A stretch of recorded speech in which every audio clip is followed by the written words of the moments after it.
Dhaggeeffattoota qophii raadiyoo sagantaa sagalee misraachoo yooyyaa bakka jirtanutti araarri nageenyi fi arjummaan gooftaa keenya Yesuus Kiristoos almasih isa isiniif haa baay'atuuti. Guyyaadhaa seenaa dhugaa jiraataa biyya Naayijeeriyaa kan ta'e Amaanu'eel Amoos qabannee isiniif dhiyaanneerra. Amaanu'eel Amoos gooftaa Yesuusitti osoo amanee hin fayyin duratti ergamaa seexanaa ta'e isaan jireenya dukkanaa sukkanneessaa keessa dabarse waan hojjetaa ture. Mala seexanni kiristaanota balleessuuf irratti hojjetu nuuf diidessaa nutti hima. Duubarra garuu akkamitti akka gara gooftaa Yesuus beekisaatti isatti amaniisaatti akka dhufe achiin duuba haala si'oolii fi achi jiru hunda argee achiin duuba immoo gara mootummaa Waaqaatti mootummaa samayii kan warra gooftaa Yesuusitti amananii isa hordofaa akka sagalee dubbii qonqoo isaa jiraataniif qophaa'es argee kana hundumaa booda du'aa ka'ee dhugaa arge kana dhugaa ba'e isiniif qabannee dhiyaanneerra. Barumsa guddaa jireenyaaf tajaajila keessaniif ta'u irraa argattan jennee abdii guutuu qabna. Obsaan haga dhumaatti nu dhaggeeffadhaan affeerraa keenya jaalalaati. Dursinee Waaqa kadhanna. Waaqa bara baraa jireenya nuuf kennitee carraa kana nuuf kennitee ergaati karaa tajaajilaa keetii kanaan nuuf dabarsite akka dhageenyuuf carraa kana waan nuuf kenniteef galanni ulfinneef kabajisiif ta'uuti. Amma kunoo nus ergaa kana yoo dabarsinu nu gargaari. Lubbuun yookaan namni ergaa kana dhage'u kamiyyuu seenaa dhugaa kanarraa barumsa guddaa fudhatee jireenyaaf tajaajila isaatti jijjiiramni fi guddinni eebbi addaa haa ta'uufi. Namni haarinni kan gooftaa Yesuus hin beeknes ergaa kana dhaga'ee gara fayyinnaatti akka dhufuuf Waaqa hafuura keetti qulqullichaan isa gargaare. Karoorri fi hojiin seexanaa kamiyyuu kan diigame haa ta'uuti. Kana hundumaa waan gootuuf galatoomi. Maqaa gooftaa Yesuus Kiristoosiitiin akkas jennee walii galleessi kadhannaa. Ameen. Seenichi akkasitti dubbifama. Amaanu'eel Amoos akkas jedhee seenaa isaa dhugaa kana jalqaba. Kun seenaa dhugaa deemitii dhugaa ba'i kan jedhamee seenaa gooftaan kiyya Yesuus Kiristoos naaf hojjateedha. Namni tokko waan jireenya isaa irratti ta'u keessattuu wanti gaarii hin ta'in tokko gaafa isarra ga'u kun carraa kiyya jedhee isa san akka jirjiiruu hin dandeenyetti amanee taa'uu danda'a. Hamma tokko yaadi kun dhugaa fakkaata. Seenaan ijoollee Waaqaa kan gooftaa Yesuus Kiristoositti dhugeeffatan garuu jireenyi isaanii karoora harka Waaqaa keessa jira. Isuma kana immoo kitaaba fakkeenyaa boqonnaa 16 lakkoofsa 9 irratti argina. Karoorri Waaqayyo ijoollee isaatiif qabu garuu akka guutamuuf haal dureewwan tokko tokko irratti hundaa'a. Isaanis tokkoffaan abbichi yookaan abbaan dhimmaa karaa Yesuus Kiristoositiin gara Waaqaatti dhi'aachuu. Abbichi yookaan abbaan dhimmaa karaa Yesuus Kiristoositiin gara Waaqaatti dhi'aachuu. Lammaffaa ilaalcha abbaan sun waa'ee dhuma jireenya fooniitii fi jireenya du'aan duubaatiif yookaan du'aan boodaatiif qabuu fi inni sadaffaan immoo jireenya hafuuraatii fi hawaasummaa abbichi sun jiraatu irratti hundaa'a. Jireenya keetii irratti qormaatni adda addaa baay'atuu danda'a. Qormaata saniin kufaatiin kan dhufu garuu karaa tokkoof kan biraatiin yoo ati qormaata si dhaqqabe saniif eeyyama kennituufidha. Kunillee waan dansaaf yookaan waan gaariif yookaan waan dansaa yookaan gaarii hin ta'iniif jaalatisaaf yookaan jibbiisaaf beekisaaf yookaan wallaalisaaf. Fedha Waaqaatiif ajajamiis mallattoo ijoollee Waaqaa yoo ta'u fedha Waaqaatiif ajajamiisa dhabiis immoo mallattoo ijoollee badi'iiti yookaan kan warra baduuti. Namni tokko jireenya isaa guutummaatti humna lamaan keessaa isa tokko jala seenuun dirqama. Isaanis humna hafuura Waaqaa jala yookaan humna hafuura seexanaa jala jechuudha. Namni kamiyyuu humna lamaan kana jala bilisa ta'uu hin danda'u. Yookaan humna hafuura Waaqaa jalatti bula yoo kana dide immoo humna hafuura seexanaa jala jira jechuudha. Lamaan kanaan ala filannoon sadaffaan yookaan lakkii ani isaan lamaanuu hin barbaadu kiyyuma akka fedha kiyyaa jiraadha wanti jedhamu hin jiru. Kana lamaanuu garuu abbichumatti keessaa filata. Seenaan kiyya kun kan jalqabe yeroo an biyya kiyya Naayijeeriyaa naannoo Imoo jedhamu keessatti warra kiyya waliin jiraadhu irraani. Warri kiyya warra qabeenya qaban turre. Haa ta'u malee abbaan kiyya akaakuu yookaan akaakayyuu kiyyarraa yookaan abbaa isaarraa lafa hektaara 42 kan dhaale yoo ta'u wanni kunillee seenaa maatii isaa keessatti dhiibbaa addaatti fide. Firri naannootii fi kan fagoo baay'een isa kajeelaa qabeenya isaa kana hawwaa turan. Ani immoo wanni kun maaf akka ta'e beekuu dhabus sababa lafa hektaara bal'aa abbaa isaarraa dhaaleen ta'uu danda'a jedhee shakke. Haati kiyyaaf abbaan kiyya Maargaaretii fi Amaanu'eel obboleettota kiyya waliin jireenya dansaa, jireenya gaarii jiraachaa turre. Ani obboleettota kiyya durraa yookaan dubraa lama dhalataniin turtii waggaa 14tiin booda dhaladhe. Ilmi dhiiraa warra kiyyaaf ana qofa ture. Anaan duuballi obboleettiin kiyya takka dhalatte. Dhalachuun kiyya warra keenyaaf gammachuu addaa nuuf fide. Garuu gammachuun keenya sun yeroo dheeraaf turuu hin dandeenye ture. Sababni isaas haati keenya nu duraa duute. Gammadi keenya sunis gara gadda cimaatti jijjiirame. Haati kiyya sababa xonqaayiitiif yookaan warra mana seexanaatiin akka duute himama. Waan guddaa nu gaddisiisu immoo waggaa 4 booda abbaan keenyas du'e. Hojii seexana irratti seexanni itti mufatee yookaan itti aaree akka abbaa keenya ijjeesallee himame. Waggaa 2 du'a abbaa keenyaatiin duuba obboleettiin kiyya guddoon isiin yookaan isheen hangafaa eessa buuteen ishee dhabame. Bifa dhokataa kan namaaf galuu hin dandeenyeen baddee hafte. Achiin duuba immoo obboleettiin kiyya kan biraa kan lammaffaa dhalatte in maraatte, sammuu dhabde. Haalli kun immoo walitti daddabalamee maatii dur gammadaan jiraataa turretti gadda addaa kan walirraa hin cinne nutti fide. Haaluma kana keessatti akkuma ta'ee barumsa kiyya sadarkaa tokkoffaa addaan kutee ture itti fufee hamma ji'a 3 baradheen booda kaffaltiiwwan adda addaa naaf barbaachisan kaffaluu waan dadhabeef adoo hin jaalatin barumsa kiyya addaan kute. Baay'ee osoo hin turin akaakayyuuwwan kiyya du'an. Sirni awwaalcha isaanii raawwatameen booda firri keenya kan an guddoo isaan hin beekne obboleettii kiyya ishee takkatti naaf hafte maandhaa yookaan quxisuu kiyya kan taate na duraa fudhatan.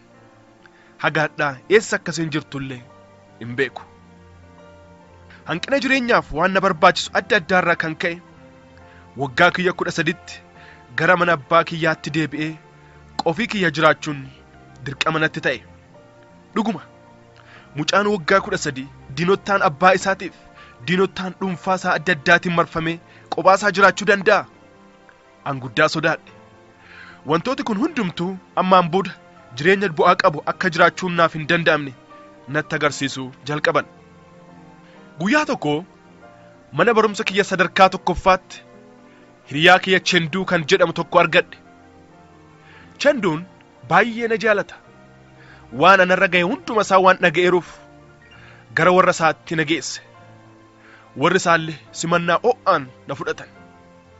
Akka mucaa lammaffaa isaaniittis na tolfatan. Jireenyi kiyya amma reefuu gara kallattii sirriitti dhufuu jalqabe.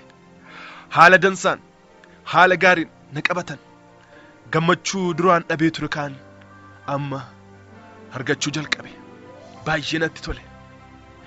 Haati kiyya lubbuun jirtuun Waaqi isiin kadhataa turte sun kunoo warra kana fakkaatu kunoo naaf kenne jedhee sammuu kiyyatti fudhadhe. Gammachuu guddaa argadhe. Kana waggaa 2 keessa tureen booda ammas seexanni deebisee gammachuu kiyya kana diige. Chenduuf warri isaa konkolaataan osoo deemaa jiranuu konkolaataa biraa biyyee diimaa ba'atee deemaa jiru waliin walitti bu'anii yoosuma battalumatti hundi isaanii du'an. Oduu sukkanneessaa kana gaafa dhaga'u dhaabachuu dadhabee kufe. Gadda kana immoo isinuu caalaatti bakka kiyya buutanii naaf yaaduu dandeessan. Sirna awwaalcha isaaniitiin booda gara mana abbaa kiyyaatti deebi'ee ifi jiraachisuuf immoo hojii askarummaa hojjechuu jalqabe. Hojii dadhabsiisaa ta'e humna kiyyaa olii namoota gurguddaa waliin hojjechuu jalqabe. Ollaa kiyyatti namichi tokko bakka hojii isaatti guyyaatti saantima 50 yookaan shilingii naaf kaffalaa na hojjechiisuuf na qaxare. Bakka qonnaa sanirratti immoo gaaffiiwwan kanneen akka an deebisuuf fuula natti gurraachessee na gaafate. Jalqaba lafa abbaa kiyyaa akka itti mul'isu yookaan akka itti agarsiisu. Lammaffaa lafa kanarraa akka kennuuf. Sadaffaaf isa dhumaa immoo hojii ashkarummaa mana isaatti hojjedheen booda mindaan kiyya saantima 50 sunillee hafee irbaata qofaa mana isaatti nyaachuu akka ta'e natti hime. Anillee gaaffii namichaa sana hin morme, hin ta'u jedheen. Achiin duuba bosonaa yookaan baddaa san keessatti akka na ajjeesu natti dhaadatee, anillee guddoo sodaadhee gargaarsa gaafatiisaaf iyyaa fiiguu jalqabe. Bosona dukkanaa'aa cimaa waan tureef eenyullee iyya kiyya dhaga'ee na gargaaruu hin dandeenye. Gargaarsi guddaan garuu Waaqa biraa naaf ta'e. Cuubeen na waraanuuf natti baafate. Bosona dukkanaa'aa cimaa waan tureef eenyullee iyya kiyya dhaga'ee na gargaaruu hin dandeenye. Gargaarsi guddaan garuu Waaqa biraa naaf ta'e. Cuubeen na waraanuuf natti baafate. An garuu jalaa miliqee osoo fiiguu boolla tokko keessa seene. Boolla san keessatti tasa marri yookaan margi na dhokse. Baay'ee na barbaade, garuu na arguu hin dandeenye. Achiin booda abdii kutatee deeme. Anillee deemuu isaa mirkaneeffadheen booda boollicha keessaa ba'ee karaa biraatiin gara naannoo mana jireenya kiyyaa lafa abbaa kiyyaatti deebi'e. Dhimma kanallee maanguddoota biyyaatti himadhe. Garuu yeroo baay'ee ijoollee abbaaf haadha hin qabneef gargaarsi barbaachisaan hin godhamuuf tureeyyuu anillee akkuma san gargaarsa jaarsolii yookaan manguddootarraa osoo hin argatin hafe. Wanni kun immoo keessa kiyyatti mufiif jibba addaa uume. Maafi na jibban? Maafi akka abbaaf haadha hin qabne adoo beekanu na gargaaruu didan? Keessi kiyya aariif mufii addaatiin guutame. Jireenyi kiyyas rakkinnaan guutame. Kanaan booda tasafaa jireenya kiyya gaargalaan guutame kanaaf fala argachuufaa danda'a jedhee gara waldaa kiristaanaa naannoo kiyya jirtu takka deemee miseensa guutuu waldichaa ta'e. Miseensonni waldaa sanii tokko tokko na beekan turani, garuu na gargaaruu hin barbaanne. Kanarra akka xiyyeeffannaa gootanu kanan barbaadu miseensa waldaa kanaa kan ta'e Gooftaa Yesuusitti osoo hin amanin gargaarsa argachuu qofaaf jedheeti. Lammaffaa dhalachuu jechuun maal akka ta'e iyyuu hin beeku ture. Har'aa kanallee jireenya akkasii keessa kan jirtanuuf miseensa waldaa kiristaanaa taatanii garuu Gooftaa Yesuus Kiristoositti kan osoo hin dhugeeffatin jirtanuuf an ergaa isiniif qaba. Sagaleen Waaqayyoo akkuma ergaa Phexros 1:5 irratti barraa'etti inni yookaan Yesuus Gooftaan waa'ee keessaniif in yaadaatii waan isin rakkisu hundumaa isarratti gatadhaa, isarratti buufadhaa, isatti immoo dhugeeffadhaa, Gooftaaf fayyisaa keessan tolfadhaa jedhee jaalalaan ergaa kana isiniif dabarsa. Haala kana keessa osoo jiru mana barumsaa sadarkaa tokkoffaatti waliin barachaa kan turreef umrii waggaa 5 kan na caaltu Aliis gara jireenya kiyyaa dhufte. Wal jaalanne. Jaalala ijoollummaa kanaan gaafa guddannee umriin keenya gaa'ilaaf ga'etti akka wal fuunee wajjiin jiraannullee waadaa waliif seennee turre. Achiin booda barumsa sadarkaa lammaffaatiif gara mana barumsa naannoo biraa magaalaa Naaliis Aguree jedhamutti deemte. Isii achi jirtuun xalayaa jaalalaa baay'ee waliif barreessaa turre. Yoo isiin jalqaba hiriyummaa jalqabnu an umriin kiyya waggaa 15, isiin immoo umrii waggaa 20 irra turre. Barumsa ishii xumuratteen booda gara magaalaa Lagos kan warri ishee keessa jiraatutti deebitee mana baankii tokkotti qacaramtee hojjechuu jalqabde. Aliis jalqaba yeroo wal barreerraa jalqabdee eenyummaa kiyyaaf kan warra kiyyaa waan beektuuf kanarratti hirkattee fedhii ishee irratti guuttachuu jalqabde. Akka waliin jiraannu yaadanaaf dhiyeessite.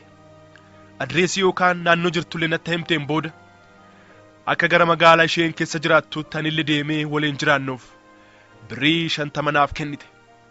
Birrii 2 caalaa harkatti qabadhee nama hin beekne anaaf yeroo tokkotti birrii 50 argachuun gammachuu addaa na keessatti uume. San irratti immoo gara magaalaa Lagos deemuuf carraa argachuun kiyya gammachuu kiyya kan addaa naaf godhe. An keessa kiyyatti magaalaa Lagos magaalaa addaa kan waan barbaadan hundaa itti salphumaan argatan tolchee sammuu kiyyatti yaade. Kanaafuu gara magaalaa Lagos deemee hojii dhuunfaa kiyya hojjedhee qabeenya dhuunfaa kiyya kuufachuu qaba jedhee murteeffadhe. Rakkina jalaa, beela jalaa, diinottaan kiyyaaf kan abbaa kiyyaa jalaa bahuuf karaan jiru tokko gara magaalaa Lagos deemuu akka ta'e keessi kiyya amane.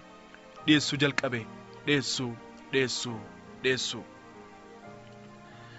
Jalqabbii haaraa. Kitaaba fakkeenyaa boqonnaa 14 lakkoofsa 12 irratti sagaleen Waaqaa akkas jedhutu jira.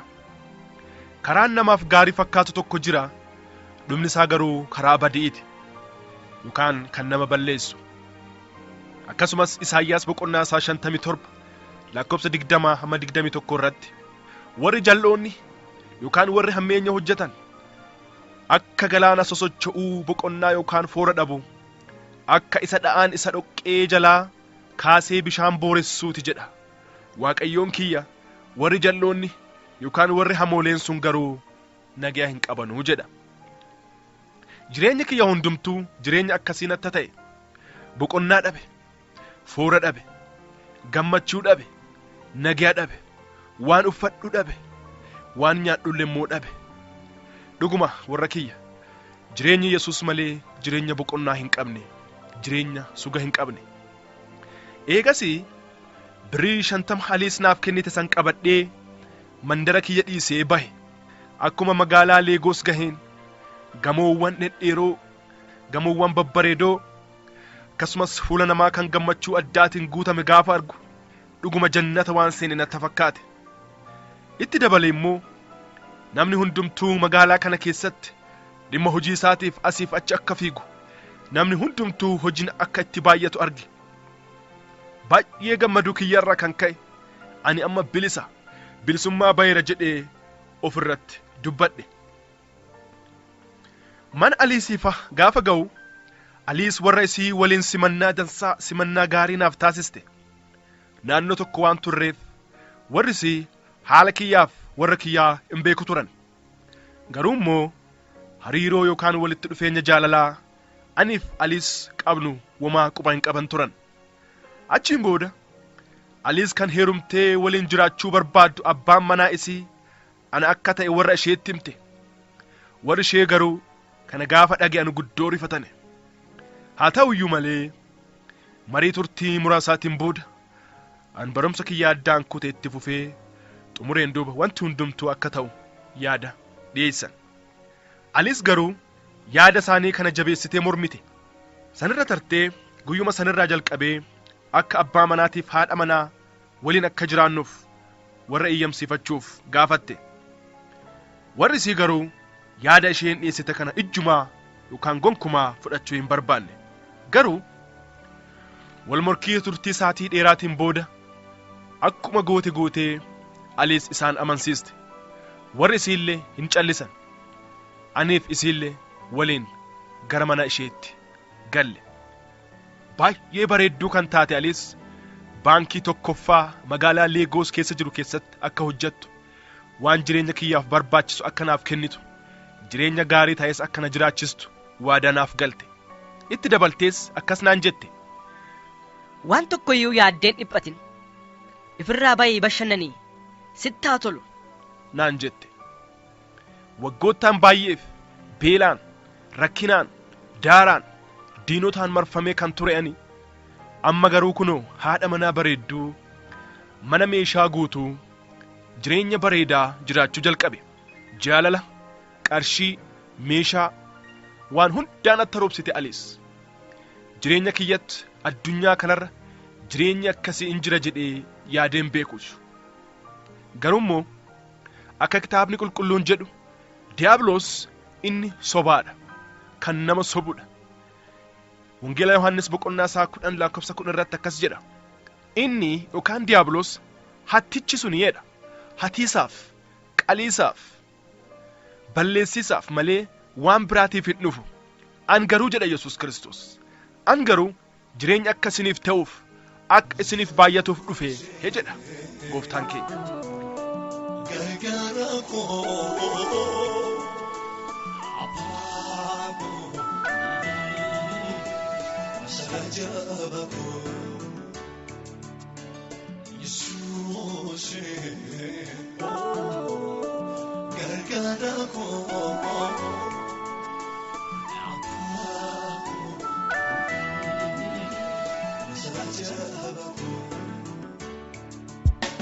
Ani Maria di nakom, she in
Ani akka jireenyi isiniif ta'uuf akka isiniif baay'atuuf dhufe nun jedha gooftaan. Seexanni garuu inni hatticha, inni kan nama qalu, inni kan nama balleessu malee waan biraa waan tokko iyyuu hin qabu jedha gooftaan. Dhaggeeffattoota kiyya, diiyaabiloos kennaa dansaa, kennaa gaarii ta'e kan isiniif kennu tokkumaayyuu hin qabu, takkaallee hin qabu. Yoo waa isiniif kennellee sobee dansaa fakkaatee, sobee gaarii of fakkeessee, soba isaatiin lubbuu keessan balleessisaaf jedheeti. Soba isaatiin hin sobaminaa. Gammadi, jaalallii fi kookkisi sun duudiin ji'a 3 caalaa turuu hin dandeenye. Ji'a 3 booda wanti haarinni adda addaa mul'achuu jalqabe. Shaakala dhoksaa. Gaafa tokko halkan walakkaa dammaqee bofa guddaa maramee mataasaa ol baasaa gad deebisu of biratti arge. Iyyuullee barbaade, garuu immoo hin dandeenye. Halkan gaafa biraa immoo akkas gaafa dammaqu qaamni yookaan foon aliis kun akka shaanxaa yookaan boorsaa meeshaa itti qabatanu ta'eeruun arge.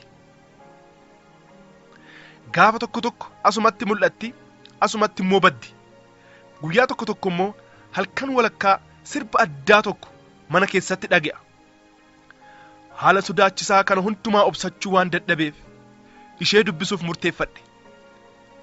Gaafa haala kana hundumaa gaafadhu, mufiif dheekkamsa cimaan akkas naan jette. Gaaffii akkasii kana deebitee lammaffaa nan gaafate. Sana ta'uu baannaan walitti dhufeenya kiyyaaf keeti kanarraa kan addaa ta'a naan jette. Anillee yaada kiyyaan jireenya sodaachisaa gaaffiin guutame kanarraa jireenyuma hiyyummaa mandara naannoo baadiyyaa jiraadhu san naaf wayya tureeyyuu jechuu jalqabe. Achiin booda baay'ee isi sodaachuu jalqabe. Guyyaa lamaan duuba fuula dansaa natti agarsiisuu jalqabde. Nattas kokkolfuu, badhaasa adda addaas bittee galaa baay'ee akkana jaallattu natta himuu na jajjabeessuu jalqabde. Haala hundumaa gara fuulduraa akkanatti himtu na akeekkachiistee achiin gara mana bunaa yookaan mana sirbaa yookaan bunnaa beetii tokkootti na qabdee deemte. Achittis waadaa dureessa si godha naan jette san na qaabachiiste. Guyyaa keessaa gaafa tokko waan an amma beeku kan hundumaa hin beekta naan jettee gara manaatti deebine.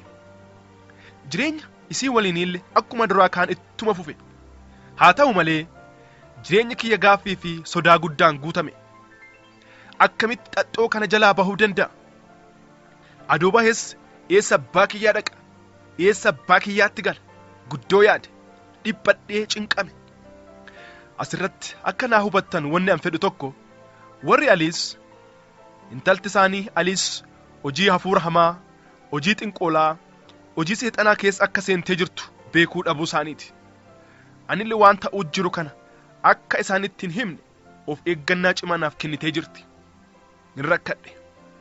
Kolbaatiyya, saba kiyya, nama ergaa kan amma na dhaga'aa jirtu.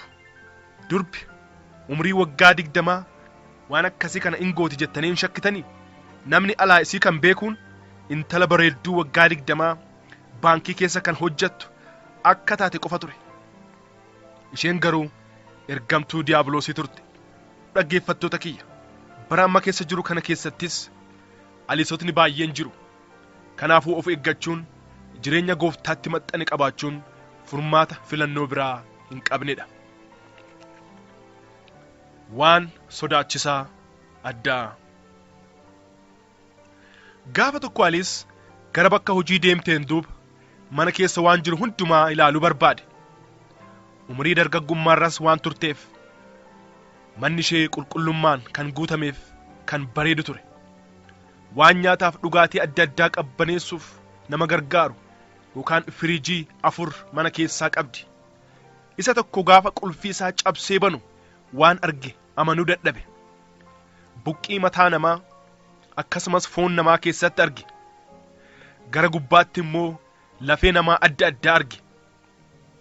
Firiijii biratti okkotee guddaa afaan isaarra baalliif buqqiin diqqaan tokko carqii diimaa waliin irra kaa'ameeru arge. Afaan okkotichaa banee yoo keessa laalu okkotichi dhiiga namaatiin kan guutame ta'uusaa dhagge. Kana caalaa itti fufuu hin dandeenye. Amma akka nama du'eetti if laaqqe. Eessas gara milleetti miliquu akka hin dandeenye. Du'aan marfamee akka jiru amanee waan ta'uuf jiru hundumaaf kana booda bitamee jiraachuu qaba jedhee of amansiise. Aliis bakka hojii oolterraa gara manaa yoo galtu, bakka hojii jiraattee waan ani manatti godhaa ture hundumaa akka beekte anaaf gale. Kana booda addunyaa xinqolaatiif asmaatii wajjiin wal bare. Guyyaa itti aanutti gara walgahii tokkoo akka waliin deemnu na gaafatte. Anillee takka itti seenee hidhameera waan ta'eef filannoo biraas waan hin qabneef tole jedheen. Osoo deemnu magaalaa keessaa baanee gamoo guddaa tokko bira geenye. Bakki walgahichaallee gamoo kana keessatti akka ta'ee fi kan seenamus dugda itti galiisaan yookaan gara boodaa ilaalisaan akka ta'e natti himte. Akkuma isin naan jette taanee walumaan gara gamoo lafa keessaatti seenne. Galmi guddaa walgahichaallee dhiirotaaf dubartoota 500 wal marsanee ta'aniin guutamee jira.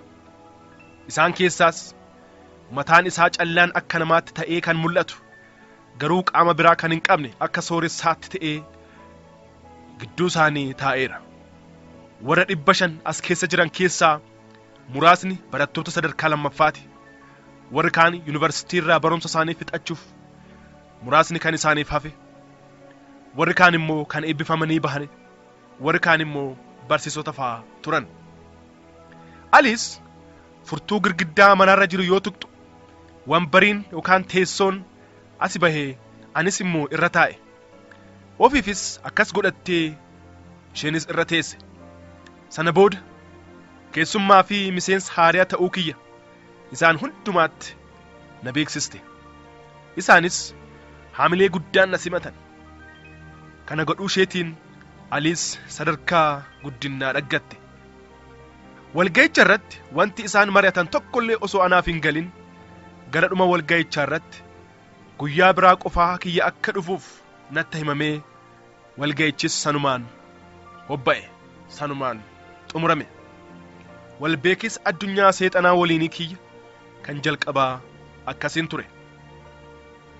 Halkanuma san Aliis halkan keessaa sa'aatii 8tti hirribaa na dammaqsitee waan baay'ee nama rifachiisuuf sodaachisu natti haasa'uu jalqabde. Akkas naan jechuun jalqabde. Ani akkuma na argitu kana nama salphaa tokkoo miti. Ani walakkaan kiyya nama, walakkaan kiyya immoo hafuura. Gara caalutti an hafuura. Wanni mana kiyya keessatti argitu kun meeshaawwan adda addaa kan ani itti seexanaan waammadhuu fi isa waliin ittiin haasa'uudha.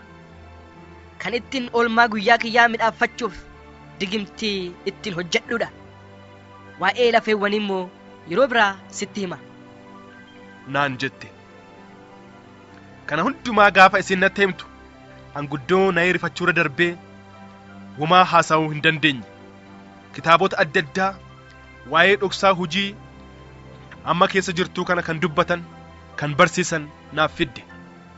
Anillee waan kana hundumaa beekuu barbaadu kiyyarraa kan ka'e dubbisuuf murteeffadhe. Yeroo muraasa keessatti fedhiin kiyya waan kana hundaa beekisaa guddaa dabale. Isinis fedhiina keessatti uumame kana argitee osoo an hin beekin maqaa kiyya gara warra asmaatotaa gara xonqaayota beekamoo biyya Hindiitti ergite. Akkumaan duraan natti himame sana gara lafa walga'ichaa sana qofaa kiyya deeme.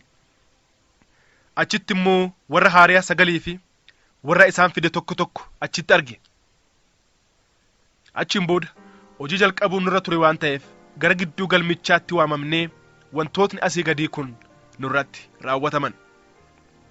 Waan akka muuccaa yookaan koollaa waa itti qabsiisan fakkaatu nyaata gosa adda addaarraa kan hojjetameen qaamni yookaan nafni keenya dibame. Kun miseensa guutuu ta'uu keessaniif ga'umsa isiniif kenna nuun jedhan. Zayita waan fakkaatu tokko xarmusiitti godhannee akka dhugnuuf yookaan akka unnuuf nuuf kenname. Dhumarratti immoo waan baaruuda fakkaatu mataa keenya irratti nu dibanee inni kun immoo dhoksaa namoota bira deemtanuu akka beektanuuf isin gargaara nuun jedhan. Wanni an godhe kun duudiin biyya Hindii gahee boreessummaan xalayaan miseensummaa guutuu na ga'e. Xalayaanaaf ergame kana immoo dhiiga kiyya itti dibee karaa mana poostaatiin osoo hin ta'in karaa dhoksaa isaan natti himaniin akka erguuf ajajame. Anillee akkuma isaan naan jedhan kana tolche. Kana booda duubatti deebi'uun hin jiru, hin yaadamus. Gara duubaa yookaan gara boodaa deebi'uuf yaadis du'a ofitti faraduudha.